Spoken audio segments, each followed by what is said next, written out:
Something that many people notice when watching black and white archive footage of former popes is that their demeanour is more rigid, their clothes more grandiose, and their general vibe is more regal and less approachable than the pontiffs we've had in recent years. Now, this is no accident. I'm going to tell you 5 traditions that have been dropped since the 1960s in order to make the Pope seem less monarchical and more of a grandfatherly figure. So, number 1 is a very explicit shift in that direction. The Pope no longer wears a crown. The papal tiara was done away with by Pope Paul VI in 1963 after 1,200 years of continuous usage.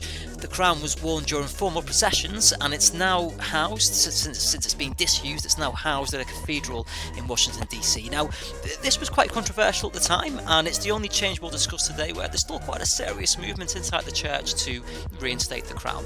Now, number 2 is quite a striking symbol. It's the gestatorial chair. Now, before pontiffs used the now famous Pope-mobile, they used to be carried on people's shoulders in a very richly adorned silk armchair called a sedia gestatoria.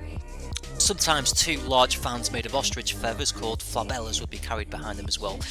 Like the papal tiara, this tradition lasted 1,200 years before finally being dropped by Pope John Paul II in 1978. Unlike the Pope-mobile, the seat was used indoors, but it was seldom seen outside of Rome. Number 3 is another explicit renunciation of any regal connotations, in that there is no longer a coronation ceremony for new popes.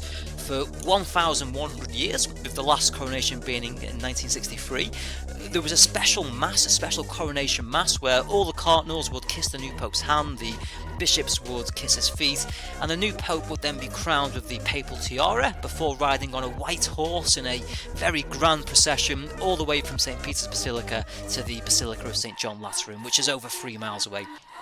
Nowadays, there is no coronation whatsoever, and the Pope will simply greet the people. The new Pope will just greet the people and wave from the balcony overlooking St. Peter's Square. Number 4 is the Pope's demeanour towards ordinary people in public. Now, nowadays it's all sweetness and light and hugs and kisses when the Holy Father meets people in public, but this is quite a sudden change that's only happened in quite recent decades. The Pope used to be very largely expressionless and stiff in public, and even the papal hand of benediction, the blessing that you see in the video here, was much more mechanical than the way the Pope blesses crowds today.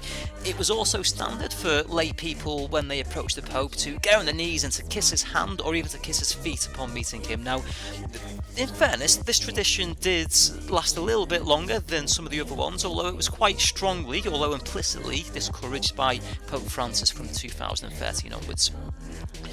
Fifthly and finally, it is the case that modern pontiffs dress in a much less regal way than they did prior to the 1960s and 70s. So, for instance, from the 15th century until 1958, the Pope would wear an enormous skirt called a falda during Mass, which required several train bearers behind him to carry it, much like medieval kings would have people carry their kings behind them.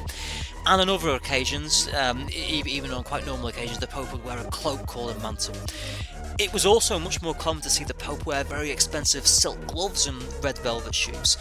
Whereas nowadays the Pope wears a much more simpler white cassock, and even during Mass will wear quite subdued vestments. Although it should be said that the current Pope Leo has shown some inclination towards a more traditional style of papal attire.